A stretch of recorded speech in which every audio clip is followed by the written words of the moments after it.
Lawas itu adalah sastra lisan ya, yang semua orang mengenalnya dengan baik di Sumbawa, bahkan juga di luar Sumbawa. Nah, kesenian-kesenian kita dekat sekali dari situ. Sekeco misalnya, itu juga lawas yang ditembangkan oleh dua pemuda dengan menggunakan rebana. Kemudian langku adalah lawas yang ditembangkan bersahut-sahutan oleh pemuda dan pemudi. Kemudian gandang adalah lawas yang ditembangkan diiringi dengan serunai atau sambil menumbuk padi. Jadi semua kesenian Sumbawa itu media utamanya itu adalah lawas.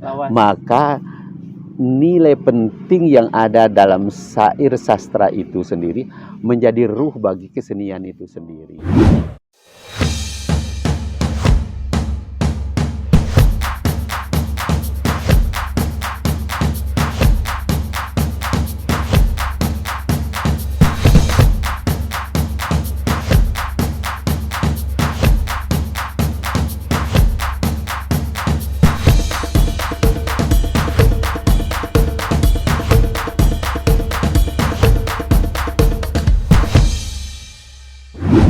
Menjadi ruh. Dan dekat sekali kan ceritanya, materinya dari masyarakat. Gitu. Jadi ya itulah sesuatu yang luar biasa. Jadi kalau kemudian anak muda kita sekarang, kaum milenial sekarang tertarik misalnya untuk mempelajari, saya pikir mari, ada banyak tokoh, ada banyak narasumber di Sumbawa. Bukan cuma kami yang sudah sangat sepuh begini, tetapi ada juga anak-anak muda, orang-orang muda ya. Seperti misalnya ahli sekeco, saya kenal saudara Arifianto. Beliau sendiri masih sangat muda, tetapi hasil binaannya itu luar biasa. Dan itu kalangan anak muda, ada mahasiswa, ada pelajar SMA, SMP, SD, itu luar biasa. Jadi ya mudah-mudahan lah, khusus kita berbicara di Sumbawa, tinggal bagaimana pemerintah sekarang menggalakkan kembali pasca COVID ini, menggalakkan kembali aktivitas-aktivitas berkebudayaan secara total. Formula yang pas gitu, supaya kebudayaan ini bisa benar-benar kita pakai lagi gitu. Betul. Karena sayang sekali kalau sampai ditinggalkan, waduh ini kerugian besar sih buat kita. Gitu. Dan kita kehilangan identitas. Saya kan gini Kak, saya kan tinggal di Mataram ya. Jadi kita kadang ya, ketika kita mundur melihat lebih jauh tuh, jadi kita melihat lebih luas gitu. Nah, saya tuh selalu punya kekhawatiran karena bagaimanapun kan saya memang lahir dan besar dan ya saya cintalah dengan Sumbawa gitu. Jadi saya melihat itu anak-anak muda sekarang itu seperti mulai kehilangan identitasnya. Jadi kayak nggak bangga gitu dengan identitasnya gitu. Dan mereka sebenarnya itu nggak bisa disalahkan juga gitu. Mungkin media yang harusnya kita sodorkan ke mereka tuh kalah dengan media-media yang datang dari luar gitu. Nah mungkin itu jadi PR nih buat pemerintah, bagaimana supaya budaya ini, tradisi tidak keren gitu di mata anak-anak muda gitu. Salah satu caranya tuh dengan seperti ini Kak. Jadi bagaimana ternyata kita juga bisa membahas nih budaya di sini gitu. Memang harus diakui, gempuran globalisasi ya, terutama sekali media ya, itu memang sangat gencar. Dia bisa masuk 24 jam sampai ke tempat tidur, bukan lagi di kamar tidur, tapi ke tempat tidur. Karena kita membawa benda persegi kecil seperti ini, kita sudah dunia sudah berada di tangan kita. Nah, tetapi kita kembali lagi kepada pertama, kita mulai dari lingkungan terkecil, yakni keluarga. Bagaimana orang tua bertanggung jawab memperkenalkan identitas tradisi kediriannya sebagai Tahu Samawa. Misalnya kalau kita berbicara di Sumbawa, di tempat lain ya kita berbicara sebagai orang Jawa, sebagai orang Sunda. Mari kita coba belajar untuk memperkenalkan pelan-pelan kepada anak-anak kita sebenarnya Sumbawa itu seperti apa sih. Nah kemudian yang kedua, di tataran pemerintah, dia harus membuat program-program, terutama sekali yang paling jitu barangkali tentang muatan lokal ya. Muatan lokal ini kita butuh konsistensinya supaya dia formulasinya itu akhirnya ditemukan. Kalau dulu sempat terhenti dengan cukup lama ya, terhenti ada 1 dekade. Nah, sekarang ini sudah dikembangkan dengan Sabtu Budaya lagi, Sabtu Budaya. betul. Hanya saja formulasi Sabtu Budaya itu harus juga dicari, ditetapkan. Jangan sampai kemudian ada terkesan bahwa kita begitu di Sabtu Budaya kita identitas dengan pakaian adat. Padahal bukan Adatnya itu, saja, bukan gitu. itu saja. Iya. Tapi mari kita cari kontennya. Kontennya mungkin anak-anak diajari setera jontal Ya, tanpa mesti harus berpakaian adat, betul. tetapi memberi identitas adat itu Identitas. mungkin dengan sapu yang terbuat dari bahan yang lebih sederhana, yang lebih murah. Ada identitas lah, selempang yang lebih identitas. Tidak mesti harus berpakaian adat lengkap sehingga menyulitkan proses belajar mengajar saat itu. Guru diberi pakaian adat lengkap, murid juga Dan nggak begitu. semua orang sanggup itu. Dan kalau orang memiliki, kalau tidak, dia harus mengeluarkan anggaran lagi. lebih lagi untuk proses pendidikan. Padahal sebenarnya identitas itu bukan cuma di Bukan. pakai, gitu. Saya lebih kita ini ya, identitas gitu. identitas yang utama, dan saya lebih tertarik dengan kontennya, isinya daripada proses pembelajaran Sabtu Budaya itu sendiri. Betul. Jadi seperti itu saya kira. Artinya kan sebelum ke murid-murid, guru-gurunya nih dulu nih harus diisi gitu. Betul. Jadi nggak mesti guru muatan lokal, tapi harus semua tahu. Semua, gitu. Ya. semua. Jadi semua guru harus bisa menjadi narasumber bagi siswanya sendiri. Ya minimal dia misalnya tidak menguasai kesenian, dia bisa menguasai kuliner. Tidak menguasai kuliner, dia bisa menguasai sastra. Dia tahu aturannya segala macam. Sehingga ketika semua orang bergerak bersama, ya semangat bersama, maka tidak ada yang tidak mungkin. Betul, tidak ada yang itu tidak salah mungkin. satu solusi yang bisa kita lakukan ya sekarang lewat pendidikan. Iya. Kami juga sudah lihat kemarin ya ketika Lembaga Adat Tanah Semawa menyelenggarakan Musakara Rea belum lama tanggal 28 hingga 30 Oktober kemarin ya. Itu karena sekolah ini memiliki satu kekayaan yang disebut kesenian ini dengan adanya Sabtu Budaya dan muatan lokal tadi, sehingga partisipasi Musakara Rea itu salah satu kegiatan tambahannya yang menjadi sesuatu yang luar biasa itu adalah pergelaran kesenian. Kan selama ini Musakara itu hanya internal lembaga adat, tapi sekarang sudah ada pergelaran kesenian yang dilaksanakan siang dan malam bertempat di lapangan pahlawan Sumba Besar. Begitu mudah kita menaikkan kesenian ke atas panggung oleh anak-anak sekolah karena sudah materialnya sudah ada. Sudah ada. Di sekolah sudah ada. Alhamdulillah. Artinya kita sudah mencapai satu perkembangan yang baru di tataran dunia pendidikan kita. Di Sumbawa khususnya, saya tidak tahu di tempat lain. Betul. Oke Kak Aceh, tadi kan kita bahas, sudah Kak Aceh sebut tentang Musakara Rean ya. Nah sebenarnya saya sendiri sebenarnya masih kurang paham. Musakara Rea itu apa sebenarnya gitu Kak? Ya. Musakara itu sebenarnya adalah kalau bisa dikatakan kerapatan, seminar, diskusi, sarasehan, di situ ada semua. Jadi Musakara ini diambil dari bahasa Arab ya, semacam pertemuan diskusi untuk membahas hal-hal musyawarah yang berhubungan dengan kebudayaan. Nah, rea-nya disebut rea itu karena memang lingkup yang dibahas maupun kepesertaannya itu meliputi 2 kabupaten. 32 kecamatan se-Kabupaten Sumbawa dan Kabupaten Sumbawa Barat. Paling tinggi lah, besar. Jadi kalau di dalam Musyawarah Raja Sultan se-Indonesia Nusantara itu namanya Kerapatan Agung. Kerapatan Agung ini Musakara Rea. Jadi yang dibahas itu adalah tentang revitalisasi budaya Tanah Semawa ini yang kemarin dilaksanakan. Itu revitalisasi. Artinya bahwa kita tidak lagi berbicara kebudayaan itu melulu ke belakang, tapi kita sudah harus berbicara bagaimana Sumbawa ke depan, bagaimana Sumbawa ke depan, hingga kita panitia Musakara menampilkan juga pembicara-pembicara dari orang Sumbawa yang sukses di luar, misalnya Pak Dr. Sahrul Bosang yang sukses dengan peternakan ayamnya bukan hanya di Indonesia tapi sampai ke luar negeri, ya Dr. lupa saya namanya.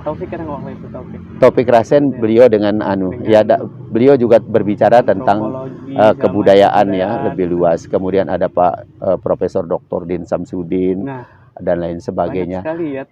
Jadi tokoh-tokoh besar itu yang ada putranya Pak Asis Rahim, itu dokter juga, beliau ahli tata lingkungan. Beliau juga berbicara tentang tata lingkungan. Nah, jadi di situ kita bisa membaca bahwa Musyawarah ini menjadi satu ajang untuk melahirkan rekomendasi-rekomendasi pertama kepada pemerintah dan juga kepada masyarakat adat Tanah Samawa dari Taranul hingga Sekongkang. Nah, itu yang dilahirkan. Iya. Nah, sekarang nih Kak, Kak Aceh kan sekarang saya nih memantau terus nih soalnya nih, saking ya karena apa ya, saya melihat Sumbawa itu sebenarnya dari Kak Aceh gitu. Saya melihat Sumbawa itu Sumbawa ya Kak Aceh Sumbawa gitu. Jadi di saya nih Kak. Nah, jadi saya sering melihat Kak Aceh tuh sering ngikut kegiatan segala macam kegiatan yang mulai mewakili Sumbawa di luar gitu, yang mempresentasikan Sumbawa itu seperti ini entah. Nah, sekarang kesibukannya Kak Aceh di apa sebenarnya? Ya, yang pertama mungkin karena kontinuitas dan konsistensi nah, ya, itu. yang keterlibatan saya dalam bidang kebudayaan. Pertama, bukan saja sebagai orang yang diberi amanah dulu sebagai kepala seksi maupun kepala bidang di bidang kebudayaan, tetapi lebih kepada pribadi. Lebih kepada pribadi, saya adalah seniman yang dari tahun 1979 hingga hari ini pun masih tetap aktif ya, memberikan kontribusi di dalam kebudayaan Sumbawa. Nah, nampaknya konsistensi ini dilirik juga oleh teman-teman yang terutama sekali yang berada di tataran pusat ya. Misalnya seperti di Komite Seni Budaya Nusantara, kemudian Himpunan Seniman Wisata Religi Nusantara, Ikatan Pelestari Budaya dan lain sebagainya. Nah, yang terakhir di tahun 2009 saya diajak ya oleh Paduka Yang Mulia Sultan Sumbawa, saat itu beliau belum dinobat sebagai Sultan, masih berstatus Putra Mahkota, untuk masuk ke forum silaturahmi Keraton Nusantara. Yang ini pinnya saya pakai. Ini identik dengan Jogja atau apa ini? Iya, ini memang simbol dari mahkota, ya. Jadi forum silaturahmi Keraton Nusantara saya masuk sebagai anggota, kemudian duduk di kepengurusan periode 2009-2015, kemudian 2015-2021, terakhir 2021 sampai dengan 2026 nanti saya menjadi koordinator Departemen Keanggotaan Forum Silaturahmi Keraton Nusantara untuk DPP. Artinya ketika kita berada di kepengurusan tataran nasional seperti itu, maka kita harus membawa warna, membawa marwah tahu Tanah Samawa. Ya, kita adalah representasi dari masyarakat adat Tanah Samawa itu sendiri. Itu yang selalu saya diskusikan bersama Paduka Yang Mulia Sultan Sumbawa. Jadi misalnya kalau ada kegiatan seperti festival Pekan Budaya Tanah Luwu misalnya di Januari tahun lalu, Paduka Yang Mulia Sultan Sumbawa mendapat undangan dari Datu Luwu, tetapi karena beliau sendiri memang kurang sehat saat itu, jadi beliau kemudian membuat rekomendasi untuk saya wakili. Tetapi dalam kapasitasnya itu adalah karena di sana sedang ada festival kesenian kan, kebudayaan. Nah, saya mewakili. Nah, betul ya. Kalau politik mungkin beda lagi. Iya. Gitu, ya. Akhirnya saya sebagai representasi masyarakat Sumbawa tidak hanya hadir di situ, tetapi saya juga memberi warna dengan supaya identitas Sumbawa itu bisa bertahan lama ada di sana. Maka kemudian kita membuat plakat kesultanan, kemudian menyiapkan souvenir dari Sultan Sumbawa atas nama Sultan Sumbawa kita bawa, dan itu diserahkan resmi ketika acara pembukaan, dilaporkan kepada panitia. Itu yang selalu saya lakukan ketika ada kegiatan-kegiatan di tataran nasional, baik di lembaga-lembaga kesenian maupun di organisasi keraton seperti itu, sehingga jelaskan bahwa kehadiran kita itu ada di situ. Yang kedua, ketika saya direkrut sebagai panitia festival keraton dan masyarakat adat misalnya di Bandung, kemudian di Sumeneb, ada lagi di Buton, itu saya menunjukkan partisipasi saya yang sangat besar. Bukan cuma hadir ya? Bukan cuma hadir berpakaian adat, memakai pin, duduk gagah-gagahan. Saya jauh dari apa yang dibayangkan. Sehingga Forum Silaturahmi Keraton Nusantara ini juga akhirnya memperhitungkan sekali kehadiran saya di setiap acara. Kemarin ketika ada Rembuk Nasional dan Gala Sinema FSKN, saya juga menjadi panitia. Kemudian ada diskusi para raja yang tergabung di dalam Forum Silaturahmi Keraton Nusantara ini dengan pemerintah Kabupaten Garut. Saya juga ikut bahkan di terakhir ketika pembahasan program kerja yang sudah bisa dilaksanakan maupun yang akan kita laksanakan bertempat di Istana Kepresidenan Bogor, ya saya juga hadir. Dan setiap kehadiran saya di tempat-tempat tersebut, saya selalu berdiskusi dulu dengan Paduka Yang Mulia Sultan Sumbawa dan hasilnya selalu saya laporkan. Ya karena bagaimanapun juga ini forum keraton kan, forum keraton. Beliau sendiri sebagai koordinator Dewan Keraton Wilayah 2 meliputi Bali, meliputi Jawa, Bali, Nusra. Ya, saya sebagai pengurus DPP, tetapi di luar itu saya adalah orang Sumbawa yang pernah direkomendasikan awalnya oleh beliau di tahun 2009. Makanya komunikasi kami sangat lancar, baik ketika bersama maupun ketika tidak bersama. Apalagi era sekarang bisa lebih mudah. Oke. Nah, salah satu yang paling membuat saya ingin sekali tahu, saya sebagai Tahu Samawa kan juga pengen sekali kenal dekat dengan Sultan gitu ya, pengen saya tuh ingin tuh Sultan tuh idola kita semua gitu. Nah, seperti apa kalau Kak Aceh tuh melihat peran Paduka Yang Mulia Sultan Sumbawa ya, menurut Kak Aceh tuh sekarang tuh di anak-anak muda ini melihatnya seperti apa dan seharusnya seperti apa? Ya, jadi ini cerita ya, ketika rencana penobatan beliau, upacara penobatan beliau tuh banyak muncul pendapat-pendapat. Kok ada sultan, padahal ada bupati, kan? Artinya orang berpikir tentang pemerintah. Padahal sultan itu bukan alternatif pemerintahan. Nah, ini benar. Jadi Sumbawa itu sudah menyatakan diri bergabung dengan NKRI melalui surat emasnya yang diserahkan langsung kepada Presiden Soekarno oleh Paduka Yang Mulia Sultan Muhammad Khairuddin III pada tanggal 13 April tahun 1950, yang kemudian setelah itu dijawab oleh kunjungan Presiden Soekarno saat itu ke Sumbawa 2 kali ya. Nah, jadi orang berpikir alternatif pemerintahan, padahal Sultan dewasa ini adalah pemangku adat. Beliau adalah penjaga pusaka budaya yang menjadi pengayom masyarakat adat Tanah Samawa, baik di Kabupaten Sumbawa maupun di Kabupaten Sumbawa Barat. Nah, peran beliau sebagai seorang sultan ini kemudian diejawantahkanlah ke dalam lembaga teknisnya yang disebut Lembaga Adat Tanah Samawa itu.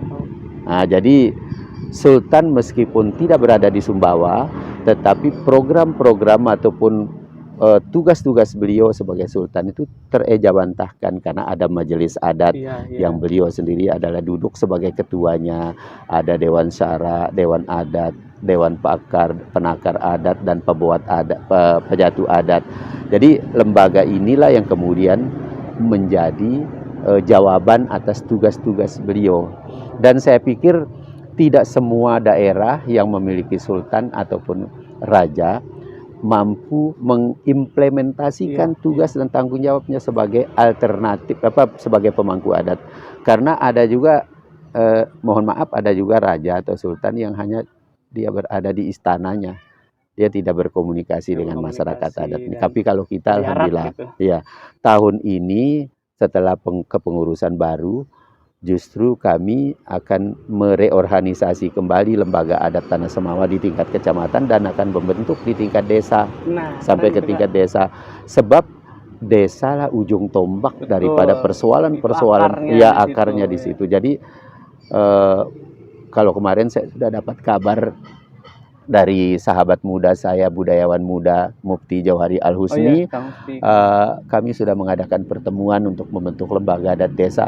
Nah, itu sudah sangat luar biasa karena sudah mendahului program yang dicanangkan oleh pejatu adat. Tidak ada masalah. Karena dari sana sebenarnya lahir adat kita itu dari akar. Iya, dari akar, dari yang ujung tombak, yang lingkungan terkecil kita anggap itu adalah desa. Karena desa terdiri dari keluarga-keluarga kan. Alhamdulillah. Dari situlah harusnya dipupuk akarnya gitu. Yang kalau bisa dibilang sempat hampir tercabut gitu akar itu. Sekarang betul. Kita tancapkan dan kita syukuri juga Dinda, Sultan Sumbawa misalnya,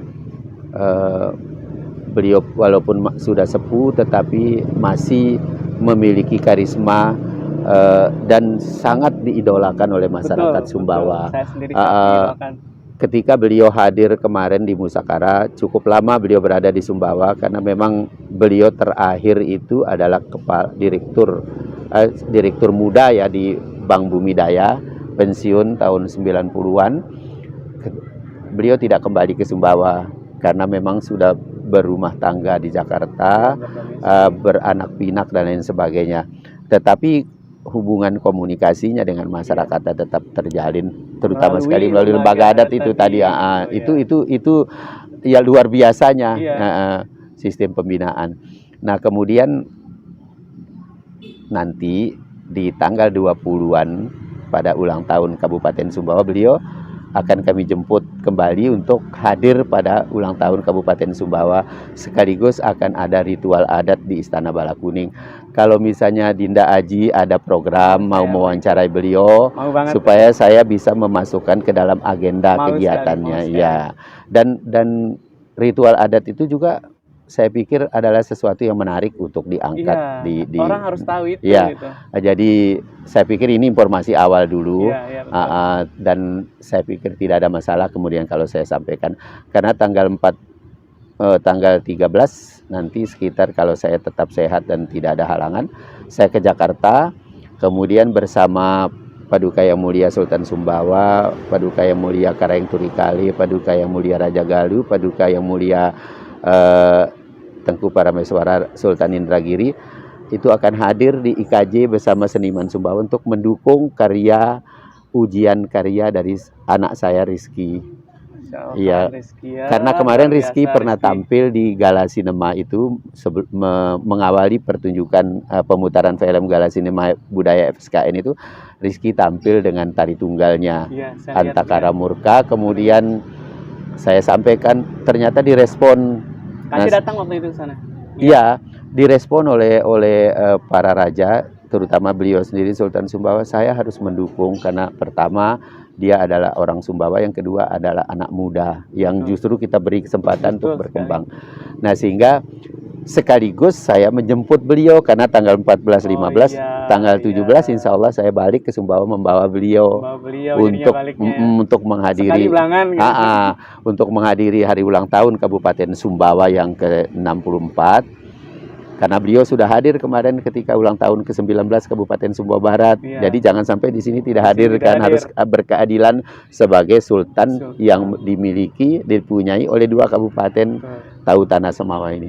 Nah, kemudian nanti di tanggal 28 itu akan ada ritual. Tapi kalau untuk ritualnya sendiri saya masih off the record ya. Tetapi saya pikir Dinda Aji silakan merencanakan untuk 1 atau 2 hari berada di Sumbawa supaya bisa bertemu beliau. Sangat iya, kita dan wawancara bisa dilaksanakan di Balakuning. Ngobrol dengan beliau itu sangat asik karena memiliki keluasan pengetahuan dan pemahaman serta sangat demokrat. Saya banyak sekali mendapat ilmu, mendapat pengetahuan tentang kebudayaan karena interaksi yang sangat sering dengan beliau. Jadi contohnya misalnya makan siang saja kalau tidak ada teman, beliau akan menelpon saya atau Pak Sukri atau Pak Jijihat atau Pak keluarganya yang lain, kami datang.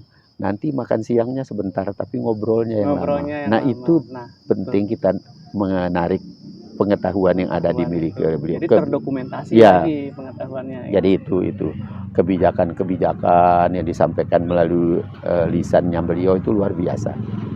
Biasa. Wah, semakin bangga ya jadi terus sama Luar biasa Dinda. Oke Kak Aceh, terima kasih banyak ini. Jadi sebelum kita terakhir nih Kak, saya bisa mengambil sebuah konklusi kesimpulan bahwa kalau kita mendengar tadi ceritanya Kak Aceh yang dari awal gitu ya, itu berangkat dari memang karena ketekunan, karena memang berawal dari cinta sih sebenarnya yang bikin akhirnya konsisten sampai sekarang gitu. Kalau boleh itu sekarang Kak Aceh umur berapa? 59 tahun. 59 tahun teman-teman, dan itu luar biasa sekali. Bukan cuma aktif dengan pakaian ya, bukan cuma, tapi aktifnya itu benar-benar aktif gitu dari segala hal gitu di kebudayaan ini. Amin. Dari segala sisi, dan itu yang kita harapkan mudah-mudahan ada regenerasi. Nah, ini sebuah kabar baik gitu. Rizky udah bisa sejauh ini tuh udah keren sekali, dan mudah-mudahan ada generasi-generasi muda yang lain yang juga bangga dan ikut mengajak teman-temannya untuk kembali lagi gitu. Identitas kita nih ini loh gitu. Gak usah jauh-jauh di bahasa gitu kan. Sehari-hari kadang-kadang saya sendiri, saya kan tinggal di luar Sumbawa, dan saya tetap, anak-anak saya tetap harus bisa bahasa Sumbawa gitu harus bisa gitu. Identitas Itu awal kita, gitu. Itu identitas awal kita gitu. Ini kenapa di sini pakai bahasa Sumba, karena kita berharap audiensnya juga luas kan. Iya. Ya, audiensnya juga luas, dan jadi teman-teman sudah tahu bagaimana sebenarnya kebudayaan Sumbawa itu begitu kaya, dan akan sangat rugi loh kita itu kalau sampai kita tidak bangga bahkan meninggalkan akar kita gitu. Kalau bukan kita, siapa yang akan membanggakan ini gitu? Bukan hal buruk, ini hal yang sangat-sangat baik, dan ini adalah sesuai dengan semboyannya adat Sumbawa. Adat berhenti ke sara, sara berhenti ku kita bola. Nah itu luar biasa sekali. Terima kasih banyak Kak Aceh. Saya Terima benar-benar kasih. merasa terhormat dan merasa beruntung sekali bisa ada di waktunya Kak Aceh gitu, di waktu yang sangat berharga ini, karena berkesempatan, dan ini memang sepertinya sudah ditakdirkan sih. Amin. Sudah ditakdirkan, dan mudah-mudahan ini menjadi jalan, karena kita tuh Kak Aceh punya tagline, kita itu pengen menjadi bagian dari kebaikan gitu kan. Jadi ini salah satu kebaikan yang harus kita teruskan, yang mudah-mudahan yang menonton ini juga ada yang tergerak dan mau belajar gitu. Mau belajar minimal untuk dirinya sendiri, seperti tadi bagaimana tata krama kita sebagai orang Sumbawa, Batabe, segala macam, seperti teman-teman. Oke, terima kasih teman-teman sudah menonton video ini. Kak Aceh sekali lagi terima kasih banyak. Terima kasih. Di tempat yang sangat luar biasa ini. Ya teman-teman, jangan lupa seperti biasa, jika video ini bermanfaat silahkan di-share sebanyak-banyaknya. Terima kasih. Assalamualaikum warahmatullahi wabarakatuh.